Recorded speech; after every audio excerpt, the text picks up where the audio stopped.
My sister Angel claims to use hands-off parenting with my niece Sophia and nephew Parker. In actuality, Angel is entirely permissive and refuses to discipline them. She expects other adults to step in when Sophia and Parker's behavior is getting out of hand. For this reason, I asked Angel to get a babysitter for Sophia and Parker if she wanted to attend my 27th birthday. I love Sophia and Parker as their aunt, and at the same time, I want a peaceful evening to celebrate my birthday instead of dealing with Sophia and Parker's behavior because I know Angel won't discipline them herself. Angel acted understanding when I made this request and explained my reasons to her in person. Still, she went online and made a Facebook post accusing me of hating Sophia and Parker and trying to punish Angel by only inviting our sister Jessica's kids, Megan, to my birthday dinner. Never mind that Megan's nearly an adult herself. Several of our relatives and mutual acquaintances called me out and said I was an idiot and was excluding a tween and a pretween. I responded to Angel's post by sharing 2 video links of Sophia and Parker misbehaving while Angel did nothing. The first video was a recording of Megan posted on her socials. Sophia and Parker were throwing tantrums and yelling at her. Megan tried calming Sophia and Parker down while Angel was on her tablet, ignoring the situation. The other video was one that Angel took and posted herself. Sophia and Parker were yelling and throwing toys at each other, and Parker even called his sister a bad word. Angel laughed as if it were funny, and again did nothing to discipline Sophia or Parker. I wrote alongside the videos that I love Sophia and Parker as their aunt, but at the same time, I want a peaceful evening to celebrate my birthday, and I don't want to be stuck disciplining Sophia and Parker because clearly Angel won't. Angel ended up not coming to my birthday at all. My parents told me that I was in the wrong for sharing those videos because everyone's children had acted up, and posting those videos didn't accomplish anything besides embarrassing Angel. They also said I could have compromised by having a nobody under 18 rule for my birthday dinner.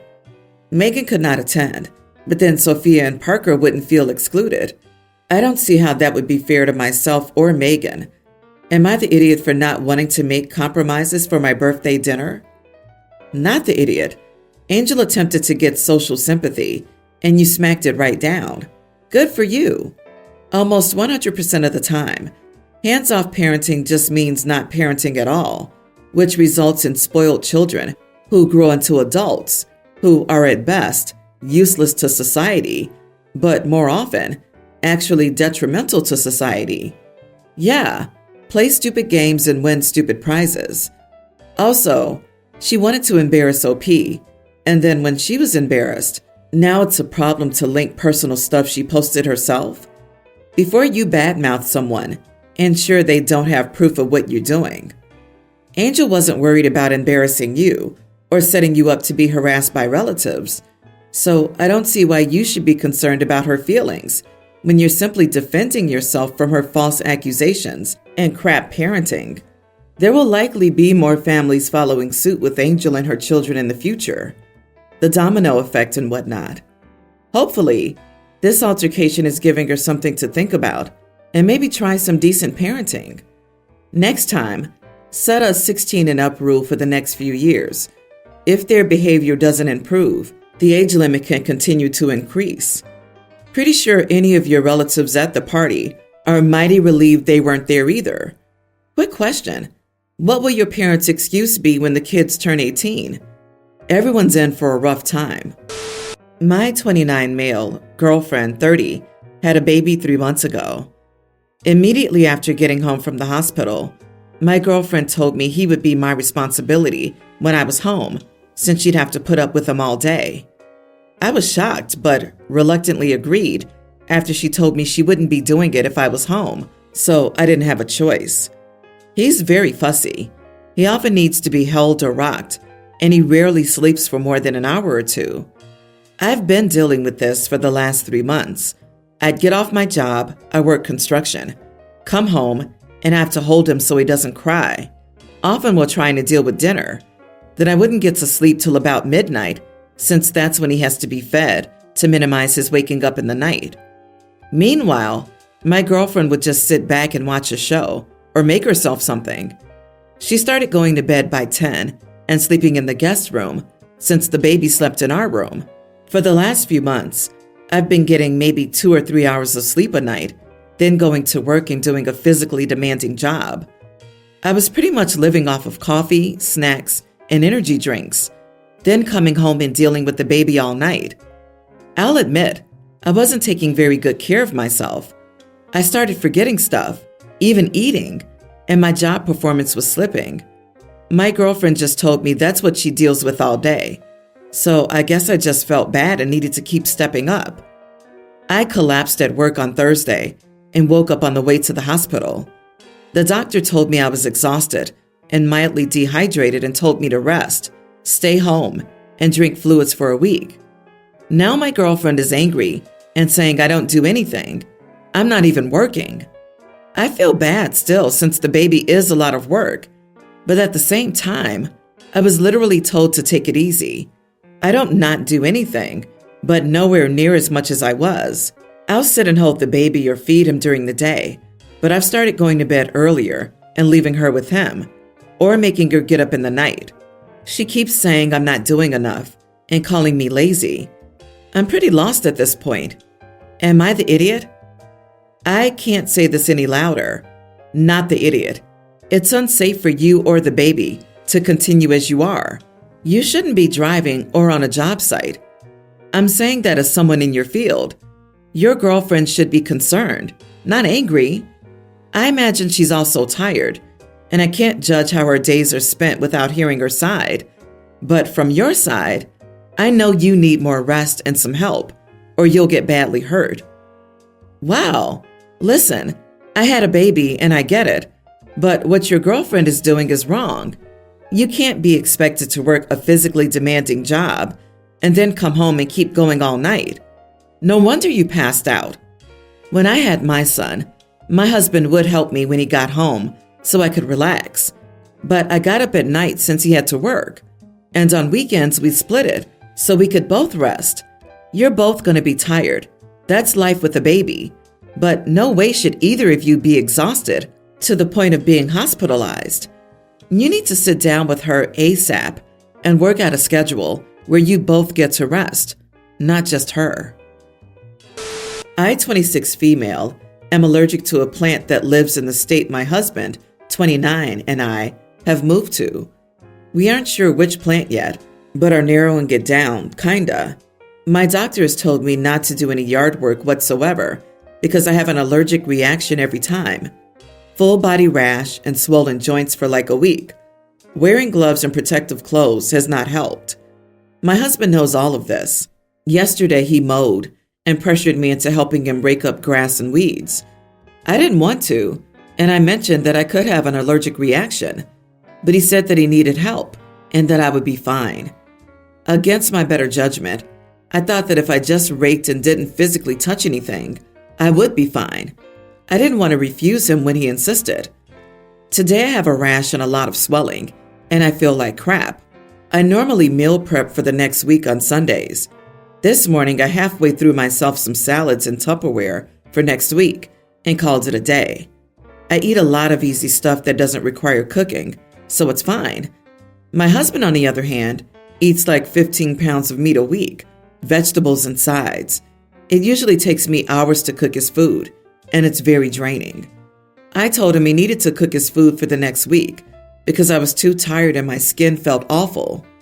He got mad and said he'd just eat takeout since he wanted to relax on his last day off.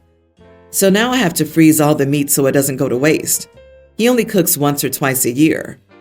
He thinks it's not fair to me to not feed him since I agreed to rake, and it isn't his fault I had an allergic reaction. I'm not trying to punish him, but I'm really suffering right now, and I just don't have it in me. I also think it wasn't fair for him to pressure me into doing something he knew I shouldn't do. Am I the idiot for not feeding my husband? Not the idiot. He knows that you're trying to figure out what you're allergic to. You had a medical reason not to do the raking. He shouldn't have bullied you into helping with the raking. You have the horrible consequences of helping, and now he's experiencing the inconvenient, easy consequence of not having you prep his meals for the week. I'm so angry that he expects you to cook when you don't feel well. He's choosing not to cook. Please do not feel guilty that you're not up to feeding him. He's a grown man. Please treat yourself to something nice when this latest allergy attack is over. Please don't help next time. You may have an allergy attack that's even worse next time. Girl, you need to move back to whatever, safer for you to actually exist outside, place you came from. Your husband and his pounds of meat can rot. He technically did cause you to have an allergic reaction. He pressured you into going outside and doing yard work when you have no idea what sets you off. But he knows something out there does, and he really could care less. And now he's whining that you won't cook for him? Oh my God. Serious. This dude honestly doesn't care about his wife at all. He wants a servant. He gets to bully OP into yard work, and he doesn't lift a finger with meal prep. Sorry, he needs to help more with feeding himself. I personally think you should stop cooking all his meals until you figure out what's going on with your body. You need time to take care of yourself since he isn't. Update. Dang, you guys really hate my husband. Haha. He's actually a pretty decent guy. I think this story just portrayed him in a bad light. He works 80 hours a week to support me while I go to school, and he still manages to do at least half the cleaning. I talked to him, and he said that his back was just hurting, and he was stressed out from work, and he wasn't thinking. He apologized and brought me dinner while I lay on the couch. I'm not doing his meal prep this week because I really just can't, but we both came to terms with it. He'll feed himself, and I'll try to manage my skin as best I can. It looks awful and feels worse. He's not a lazy guy. He works hard to make things up in other areas. He hates cooking. To be fair, I hated yard work even before we moved to this crappy state where I'm allergic to everything. My 33 female family and I went to a new local restaurant last weekend. We live in a small town, so any new business gets a lot of attention and talks locally, and usually most of the out-of-town tries to check it out when it first opens. And the initial experiences, reviews, and chatter between locals can make or break businesses early on. Unfortunately, this restaurant we had a terrible experience at. We had to wait for ages for a table as they were so busy. The staff didn't seem like they always knew what they were doing. We weren't that keen on the taste of the food, and some dishes came late, which was really annoying and ruined the evening for us. They gave us a discount and apologized, but it didn't really change the experience. We would never go there again. When my friends and I met for lunch a few days later, I mentioned that we went to the new restaurant, and they were all interested in hearing my opinion on it, and I said the above and said I wouldn't go there again. My friend May stared at me with a face like thunder and said, "You do remember this is my brother's restaurant?" I said, "Yes, I do, but it's nothing personal, and I'm just giving my opinion on a restaurant as I do for any business. I was a normal customer there just like anyone else. It's not about it being her brother's business for me. It's just a restaurant that I visited, and I asked whether I was not allowed to have an opinion just because it was her brother's place." She said I was being rude, weird, and couldn't I just be normal with some awareness and talk about it behind her back if I really wanted to say all that to save her feelings, and also said that if I got a discount and an apology, then I shouldn't go around bad-mouthing it so severely as it could ruin the business for them when they've only just started and they're trying to find their feet. I said I was just giving my honest opinion. And then she said that I badmouth every restaurant I go to anyway, and everywhere is always a terrible experience for me. So it's not like my opinions are valid anyway. I thought that was ridiculous, as there are restaurants I've liked. I can't change my opinion on the ones I've had a bad experience at. You are the idiot. You checked out a brand new restaurant, and unsurprisingly, there were some kinks in the operation because, duh, they're still figuring things out. Even if this was a strange restaurant, your opinion isn't fair, considering the circumstances. But this wasn't a random restaurant. It was your friend's brother, and that friend was present when you were asked about the restaurant. In this situation, you failed to display any empathy. understanding, or concern for your friend's feelings. Not only is the restaurant new and working out kinks, but it sounds like management was aware of the situation since OP got a discount and an apology for the mishaps. A spoonful of sugar helps the medicine go down.